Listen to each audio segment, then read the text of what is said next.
स्वागत है दोस्तों आपके अपने।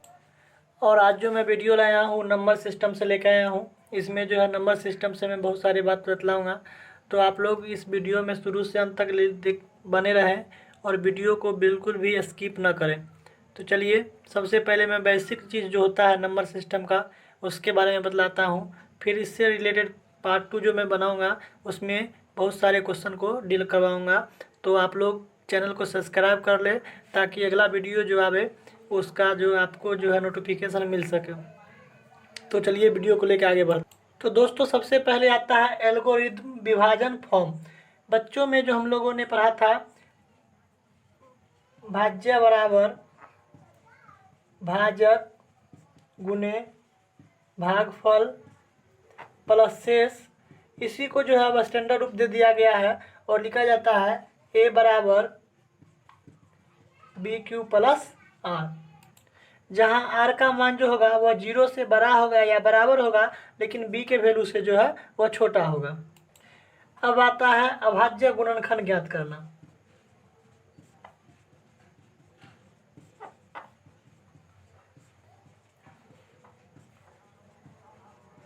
तो किसी भी संख्या का अभाज्य गुणनखंड ज्ञात करने के लिए जिस तरह हम लोग एलसीएम निकालते हैं उसी तरह उसका फैक्टराइजेशन करेंगे और फैक्टर करने के बाद उसका जो है कुछ इस फॉर्मेट में लिखेंगे।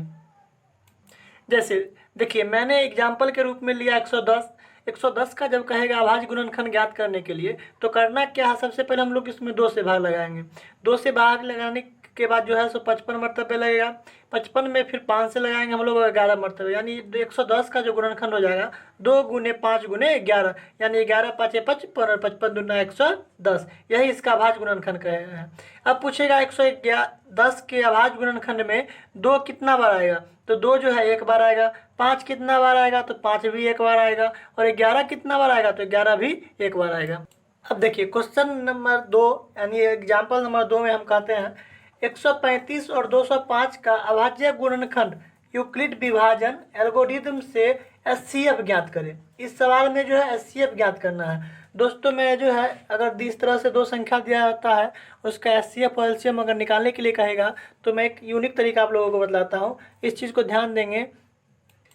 तो सबसे पहले जो बड़ा अंक होगा, जैसे 135 और 205 में बड़ा हो गया 205, तो 205 को बाहर लिखेंगे और बराबर के इसका जो है 135 को लेंगे और 135 को इस अंक से हम गुना करेंगे जो या तो 205 को पूरा करे या फिर 205 के नज़दीक जाए।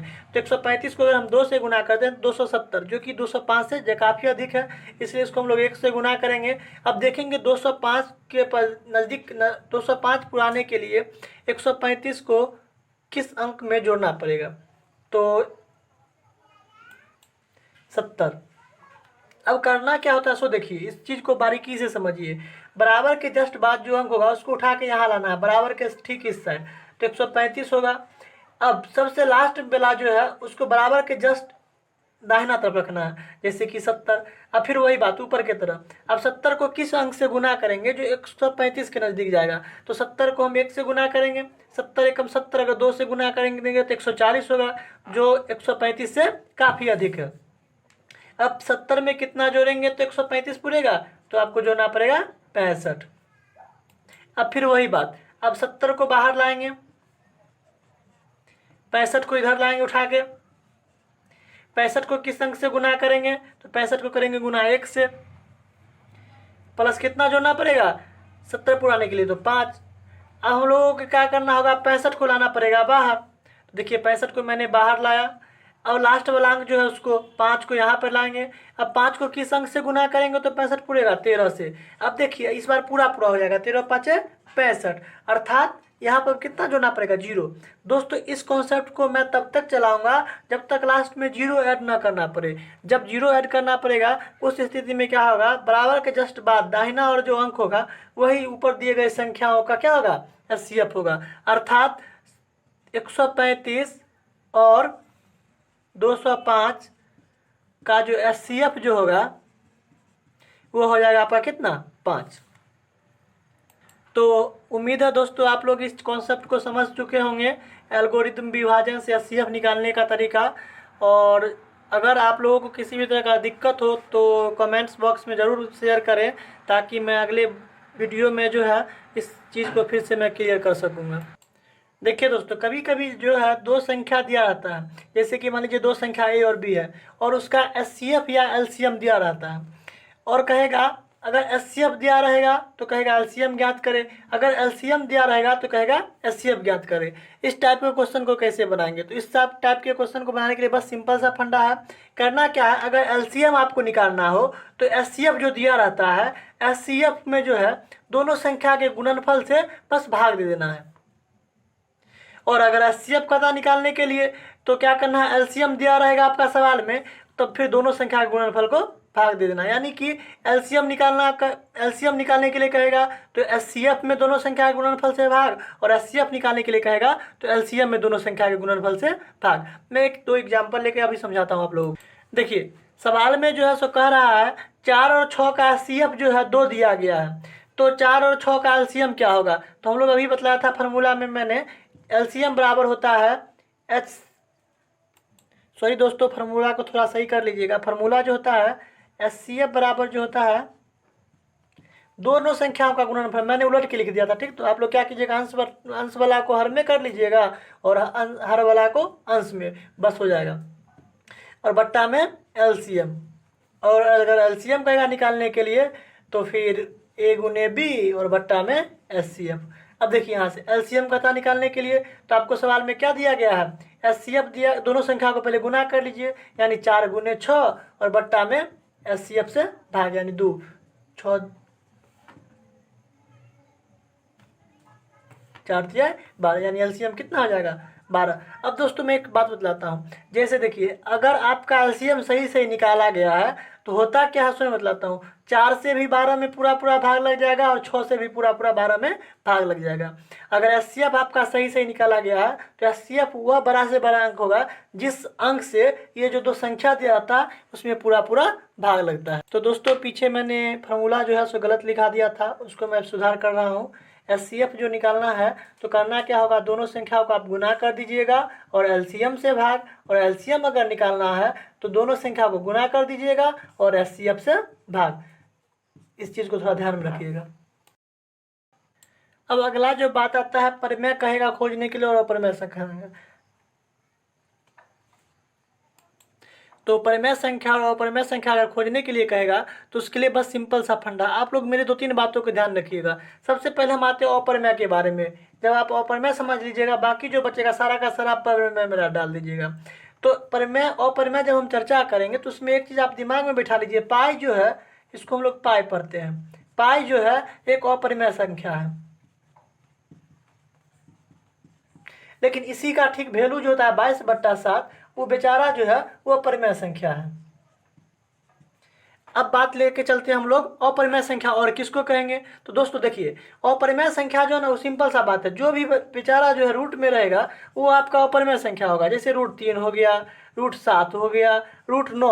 अब देखिए √9 को हम अपरिमेय नहीं कहेंगे, क्यों नहीं कहेंगे, तो इसका जो है सपना वैल्यू आ जाता है टूट के कितना 3, तो जिसका वैल्यू टूट के पूर्ण संख्या आ जाएगा पूरा पूरा रूट से फ्री, वो अपरिमेय संख्या, और बाकी जो भी बच गया रूट के अंदर क्या आ जाएगा तो अपरिमेय संख्या। कभी कभी क्या होता है सो सुनिए, जैसे आप कहेगा 3 + √2, अब बताइए परिमेय है क्यों अपरिमेय है। तो देखिए परिमेय में अपरिमेय संख्या को जखने जोड़ेंगे ना तखने अपरिमेय हो जाता है। तो 3 चीज़ है, इसको हम लिख देता हूँ, ध्यान दीजिएगा आप लोग इस बात को।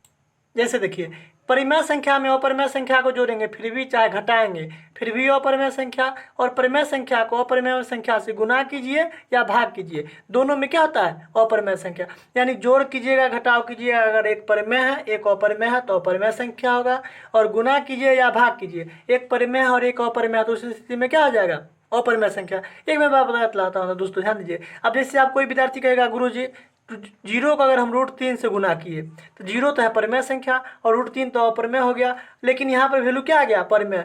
तो इस कॉन्सेप्ट को 0 वाला केवल ध्यान रखिएगा, इस चीज़ को छोड़ के बाकी जो भी वैल्यू आएगा उसमें जो परिमेय है और अपरिमेय को अगर गुना कीजिएगा तो आपका वैल्यू क्या आएगा अपरिमेय। तो आप लोग का क्लियर हो ही गया होगा क्या। जैसे देखिए 3/4 कहेगा परिमेय बोलिएगा, -2/7 कहेगा फिर भी परिमेय बोलिएगा, 8/6 कहेगा फिर भी परिमेय बोलिएगा, 0 कहेगा इसको भी हम लोग क्या बोलेंगे परिमेय बोलेंगे। हमको उम्मीद है जो आप लोगों को परिमेय संख्या और अपरिमेय संख्या क्लियर हो गया होगा। दोस्तों, यदि आपने अभी तक मेरा चैनल सब्सक्राइब नहीं किया है तो इस चैनल को सब्सक्राइब करें और लाइक करें। वीडियो को अगर पसंद आया है तो अगर किसी तरह का दिक्कत हो रहा है तो कमेंट बॉक्स में ज़रूर शेयर करें। तो चलिए, अब आता है शांत और अशांत। इस चीज़ को हम क्लियर करते हैं। पूछेगा निम्नलिखित भिन्न में से कौन सा भिन्न जो है शांत है और निम्नलिखित भिन्न में से कौन सा भिन्न जो है अशांत है। तो इसको कैसे देखेंगे, सो देखिए। पहले जो है शांत के बारे में बतलाता हूँ।